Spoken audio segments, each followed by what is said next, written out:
بسم اللہ الرحمن الرحیم۔ قرض لینا کب جائز ہے؟ محمد عرفان کشمیر سے۔ قرض کس صورت میں لینا چاہیے اور قرض ادا کرنے کی کیا وعیدیں، قرض ادا نہ کرنے کی کیا وعیدیں ہیں؟ بھائی محمد عرفان، بلا ضرورت قرض لینا یہ اسلام میں پسندیدہ کام نہیں ہے۔ اللہ تعالیٰ کو استغنا پسند ہے۔ قرض عربی میں کاٹنے کو کہتے ہیں اور مقراض کینچی کو۔ تو قرض کو قرض اس لیے کہتے ہیں کہ محبت کو کاٹتا ہے۔ آپ کا کوئی بہت جگری یار ہوگا نا، جب آپ اس سے قرض لیں گے تو آپ کو وہ عجیب سا لگنے لگے گا۔ جب تک قرض نہیں لیا تھا آپ کو اس سے امید تھی کہ یہاں سے مجھے پیسے ملیں گے، تو آپ کو دنیا میں اس سے اچھا کوئی بھی نہیں لگے گا۔ لیکن جس دن آپ نے اس سے پیسے لیے تو جہاں بھی وہ نظر آئے گا، دنیا کا سب سے قابل نفرت انسان آپ کی نظر میں وہی ہوگا۔ آپ کہیں گے پتہ نہیں ہر جگہ آج کل یہی کیوں نظر آ رہا ہے مجھے، خواب میں بھی وہی آئے گا، نماز میں بھی آپ کو وہی نظر آئے گا، ہر جگہ آپ کو وہی نظر آئے گا، جہاں بھاگیں گے آپ کو اس کی صورت نظر آئے گی۔ تو یہ کیا کرتا ہے؟ قرض محبت کو کاٹ دیتا ہے، اس لیے اچھی چیز نہیں ہے۔ اور قرض لے کے نہ دینا تو نبی صلی اللہ علیہ وسلم نے فرمایا مطل الغنی یہ ظلم، قرض ادا کرنے کی صلاحیت ہو پھر بھی ادا نہیں کرتے، آپ نے فرمایا یہ ظلم ہے۔ اور صحیح حدیث میں آتا ہے ظلم ظلمات یوم القیامہ، ظلم قیامت کے دن اندھیروں کی شکل میں آئے گا۔ قرض لے کے واپس نہ کرنا اتنا برا عمل ہے کہ آپ نے فرمایا کہ شہید کا ہر گناہ معاف ہو جاتا ہے مگر قرض معاف نہیں ہوتا۔ اور آپ صلی اللہ علیہ وسلم جو لوگ قرض لے کے دنیا سے جاتے تھے ان کی نماز جنازہ نہیں پڑھاتے تھے کہ جب تک ان کا قرض ادا نہیں ہو جاتا۔ تو بعض روایات میں ہمیں یہ ملتا ہے۔ تو کتنے شدید جرم ہے، اور آج لوگ قرضے کھا کے بیٹھے ہوئے ہیں۔ تو بہتر ہے کہ جتنی اللہ نے جیب میں گنجائش دی ہے بس اسی پر عمل کریں، قناعت کے ساتھ انسان کو گزارا کرنا چاہیے۔ سینیٹائزر جو الکوہل والا ہے اس کے استعمال کا حکم۔ آج کل سینیٹائزر استعمال کرنے پر زور دیا جا رہا ہے، لیکن اس میں تقریباً 50% الکوہل شامل ہوتی ہے، تو شرعی لحاظ سے اس کے استعمال کا حکم کیا جائز ہے۔ یہ جو الکوہل استعمال ہوتی ہے نا، جو کھجور انگور کی شراب کے علاوہ جو الکوہل ہوتی ہے، یعنی کھجور انگور کے علاوہ جو الکوہل ہوتی ہے، تو وہ الکوہل کا خارجی استعمال جائز ہے۔ تو آج کل الکوہل کھجور انگور سے نہیں بنتی، تو اس لیے یہ جائز ہے اس کا خارجی استعمال۔ کھاتا تو ویسے بھی کوئی نہیں ہے اس کو۔ سحری کے وقت حالت جنابت ہو تو روزے کا حکم، اگر کسی پر غسل فرض ہو اور وہ سحری کے وقت گلے اور ناک میں پانی ڈالے اور غسل 10 بجے یا دوپہر میں کرے تو کیا یہ صحیح ہے؟ اس سے روزے پر تو کوئی فرق نہیں پڑے گا؟ محمد آفاق کوہاٹ۔ نہیں، روزے پر کوئی فرق نہیں پڑے گا۔ حالت جنابت میں بھی روزہ ہو جاتا ہے لیکن نماز نہیں ہوتی، تو اس شخص کو کبیرہ گناہ ہے نماز، فجر کی نماز جو اس نے چھوڑی ہے۔ تو اس لیے یہ کہ ناک میں پانی اس وقت ڈال رہا ہے، 10 بجے نہا رہا ہے، یہ کوئی سمجھ میں آنے والی بات نہیں ہے۔ تو بے شک آپ سحری کر لیں اور سحری کرنے کے بعد روزے کی نیت کر لیں، پھر فجر کی نماز پڑھنے سے پہلے آپ مکمل غسل کریں اور نماز پڑھیں۔ تراویح کی 4 رکعت کے بعد کون سی دعا پڑھیں؟ اگر اکثر مساجد میں 4 رکعت کے بعد تسبیح تراویح پڑھی جاتی ہے، کیا یہ پڑھنا مسنون ہے یا کوئی بھی ذکر کر سکتے ہیں؟ محمد غیاث الحق ٹیکسلا سے۔ 4 رکعت کے بعد یہ جو تراویح کی مخصوص دعا ہے وہ مجھے تو یاد بھی نہیں ہے، کیونکہ ثابت ہی نہیں ہے تو ہم نے یاد بھی نہیں کیا۔ وہ ذی الجبروت والملکوت اس طرح کے کچھ الفاظ پڑھتے ہیں لوگ، تو یہ کسی بھی حدیث سے ثابت نہیں ہے، تو کوئی بھی ذکر کیا جا سکتا ہے، چپ بھی بیٹھا جا سکتا ہے۔ اسلاف سے یہ بات ثابت ہے کہ وہ 4 رکعتوں کے بعد تھوڑا آرام کیا کرتے تھے، وقفہ کیا کرتے تھے، اس وقفے میں آپ کچھ بھی کر سکتے ہیں۔ روزے میں خون ٹیسٹ کرانے کا حکم، کیا روزے کی حالت میں خون عطیہ کر سکتے ہیں؟ نیز کسی بیماری کی وجہ سے لیبارٹری ٹیسٹ کے لیے خون دے سکتے ہیں؟ انجم نذیر، روزے میں خون لگوا بھی سکتے ہیں، دے بھی سکتے ہیں، اس سے روزہ نہیں ٹوٹتا۔ روزے میں سرما تیل اور خوشبو کا استعمال، کیا روزے کی حالت میں سرما تیل اور خوشبو استعمال کر سکتے ہیں؟ جی ہاں بھائی کر سکتے ہیں۔ یہ کس نے پوچھا؟ شیز امیر نے، شیز امیر ہے، پتہ نہیں شیز امیر ہے۔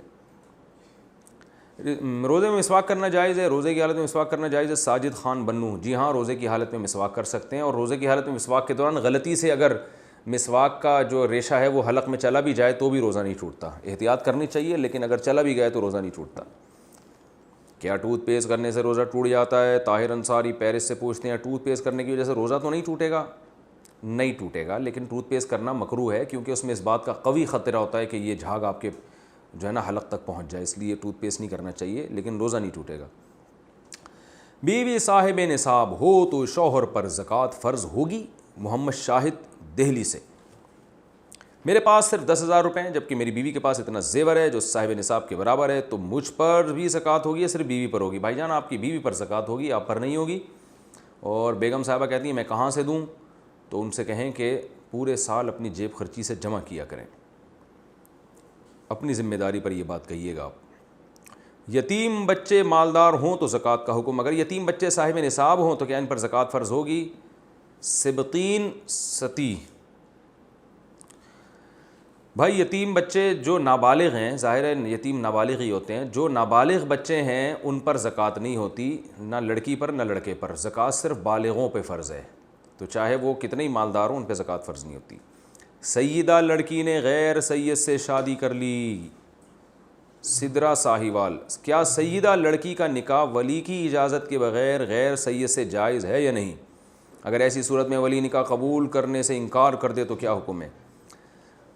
حدیث میں آتا ہے کہ نکاح بغیر ولی کے نہیں ہوتا، اس پر جو دوسرے احادیث کے پیش نظر اس پر میں تفصیلی بیان کر چکا ہوں کہ احناف کے ہاں بغیر ولی کی اجازت کے بھی نکاح ہو جاتا ہے، اس میں دونوں طرف احادیث ہیں اور قرآنی آیات ہیں، تو احناف کا اس بارے میں مسلک بہت مضبوط ہے، قرآن سے بھی پتہ چلتا ہے اور بہت سی احادیث سے بھی کہ ولی کی اجازت کے بغیر بھی نکاح ہو جاتا ہے۔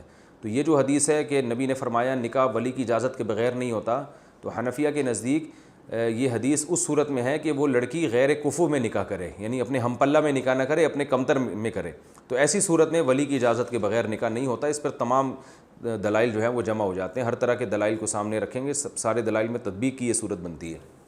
وہ دلائل میں پہلے ریکارڈ کرا چکا ہوں اور دوبارہ موقع ملا تو دوبارہ مزید تفصیل سے انشاءاللہ ریکارڈ کرا دوں گا۔ تو اب چونکہ غیر سید لڑکا جو ہے وہ سید لڑکی کا کفو نہیں ہے، تو اس لیے سید لڑکی کا نکاح ولی کی اجازت کے ساتھ تو ہو سکتا ہے، ولی کی اجازت کے بغیر نہیں ہو سکتا۔ البتہ اتنا ضرور ہے کہ ولی بعض ایسا کرتے ہیں کہ وہ اپنی بچی کا نکاح کہیں کر ہی نہیں رہے ہوتے، نہ سید سے نہ غیر سید سے، نہ اچھے سے نہ خراب سے، کہیں کر ہی نہیں رہے ہوتے، لڑکیوں کو گھر میں بٹھا کے رکھا ہوا ہوتا ہے۔ تو اگر وہ ذمہ داری نہیں نبھا رہا ہے باپ اپنی بیٹی کی شادی کی، صرف سید ہونا بھی کافی نہیں ہے نا، کوئی مناسب رشتہ ہو، تو کوئی بھی مناسب رشتہ آ رہا ہے اور باپ کر نہیں رہا، تو غیر سید بھی اگر مناسب ہے تو باپ کو چاہیے کر دے۔ اسلام میں نکاح کے موقع پر ذات پات کو اور قوم کو اتنا زیادہ لفٹ کرانا یہ اچھی بات نہیں ہے۔ سب سے پہلے تو اسلام دینداری دیکھتا ہے، تو باپ کو چاہیے اگر دینداری ہے اور اچھا گھرانہ ہے تو سید نہ بھی ہے تو باپ کو چاہیے کہ شادی کر دے وہ، لیکن باپ کہیں بھی شادی نہیں کر رہا اور لڑکی کی عمر زیادہ ہو رہی ہے تو پھر باپ کی ولایت ساقط ہو جائے گی، اور پھر جو ہے بھائی کو، لڑکی بھائی کی اجازت سے کرے، اگر بھائی بھی ذمہ دار نہیں ہے تو پھر دادا بھی ذمہ دار نہیں ہے تو کزنز کی سے بھی پوچھ کے کر سکتی ہے، یعنی پھر دور کا کوئی بھی مرد رشتہ دار ہو اس سے پوچھ کے بھی کر سکتی ہے۔ تو ولی کی اجازت کی شرط اس وقت ہے جب ولی اپنی ذمہ داری نبھا بھی رہا ہو، اگر ولی دلچسپی نہیں لے رہا بچی کے نکاح میں، جیسے بعض علاقوں میں ہوتا ہے بچیاں 40 سال کی ہو جاتی ہیں، ابا کو کوئی بندہ ہی پسند نہیں آ رہا ہوتا یا وہ دلچسپی نہیں لے رہے ہوتے شادی میں، تو پھر ایسے ولی کی ولایت کا کوئی اعتبار نہیں ہے۔